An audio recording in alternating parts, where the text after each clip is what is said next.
I don't know how other American women do it. So I've never dated or got close to an American guy until this year.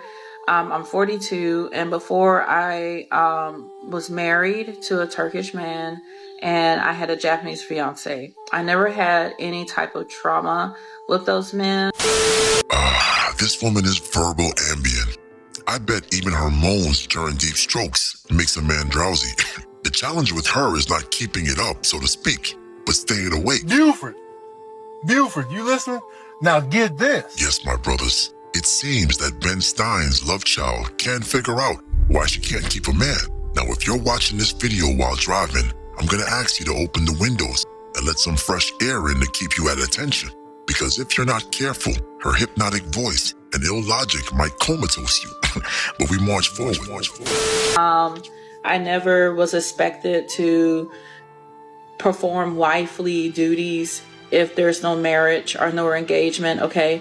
I was never expected to have sex until marriage. Meanwhile, so the first guy I started talking to, he was pretty chill, he was pretty cool. I felt like we got along nicely, but literally, like, he texted me and he was like, oh, like, it was like 9 o'clock at night. He was like, oh, why don't you come over to my place? And it was like Netflix and chill type of thing. And I don't know, it just gave me like very like creepish vibes. Like the fact that he didn't want to meet in a public place at first, the fact he just wanted me to come over to his house and like, I guess do things, of course. I don't know, I didn't feel good about it. And then he was very, very pushy on top of it. So it was already a dub. So most of my friends who have dated like Turkish guys have always had the worst experience. I've never met anyone who dated a Turkish guy and was like, yeah, like, he's great. Like, they always end up heartbroken. a few moments later. You've been here for 9 years. Have you ever dated a Japanese person? No. No. Why is that? Japanese guys, can you tell me the answer to the question? You lack discipline. Really? I have no idea. I don't know. I think, to be honest, nobody talks to me. Nobody ever No, they never talk to me. They never try to invite me out. Y'all, dating in general is not for the weak. But dating in another country, just go ahead and pull the curtains closed, please. I'm already done. Yes, this light-skinned Snorlax is wearing 16 Yankee caps right now. Stop the cap. Because we all know Turkish men and Japanese men have the same hormone that we do called testosterone.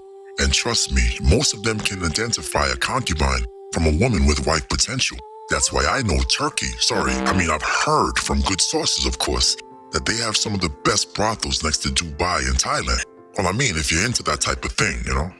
Hey, Baroness. We will take up this matter later, Destro darling. The point is, these men see your type a mile away. Turkish men are just better at playing the marriage carrot and donkey game than we are. But go ahead and gaslight these single mothers and alpha females with tattoos and septum rings that there are Turkish and Japanese men lining up to drink our backwash. You know, when I went to Turkey, I didn't see one woman under 35 that was fat. I mean, just think about that. Plus, in Turkey, their BBLs, lipo, and facial surgery actually looks natural. No Frankensteins. And let's not even talk about Japanese women. But hey, let them attempt to create a reality that doesn't exist. Maybe if they gaslight enough American women, then they will be valued abroad as much as American men are. Are you single? You have a relationship? Single. Yeah. What is the type of guy that you like? I like foreigner. Yeah. I like Farang, right? Yeah. All right, tell us, last question for you. Why should people come to Poland? Food and girls are amazing. Vodka is amazing. Any last messages for our American viewers? I love America. Okay, but here in the United States, guys want to try women out like they're a car. Like they want to use women, like take them for a test drive.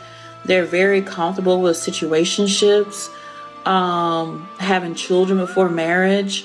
They abandon their families. They create so much trauma that I'm like, holy shit. This is crazy. Yes, as I told you before, the berserker liveth.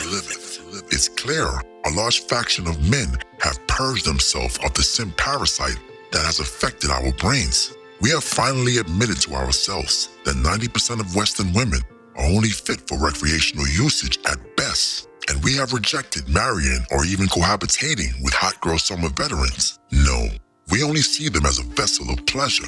Why do embarrassing hip thrusts in the gym when there are perfectly good 304s walking the streets?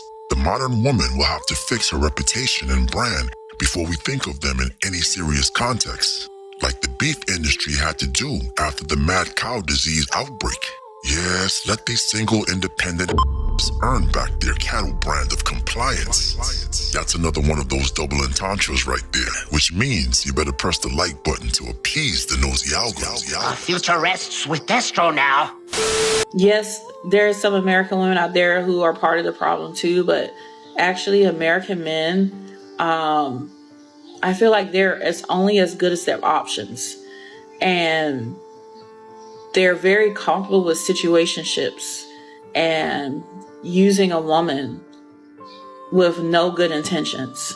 So yeah, now I get why my brother's girlfriends were like fucking insane when they visited me in Japan. Like they were just so paranoid about stuff, and I didn't get it, but now I get it. See, my brothers, this is a masterclass on how women learn and follow leadership. It's not through hours of debate on podcasts or trying to quote-unquote mansplain logic to their feelings. It's not even through brute force. It's through your actions. As the great Serpentor once said, women are the most emotional creatures on the planet. Let them figure it out.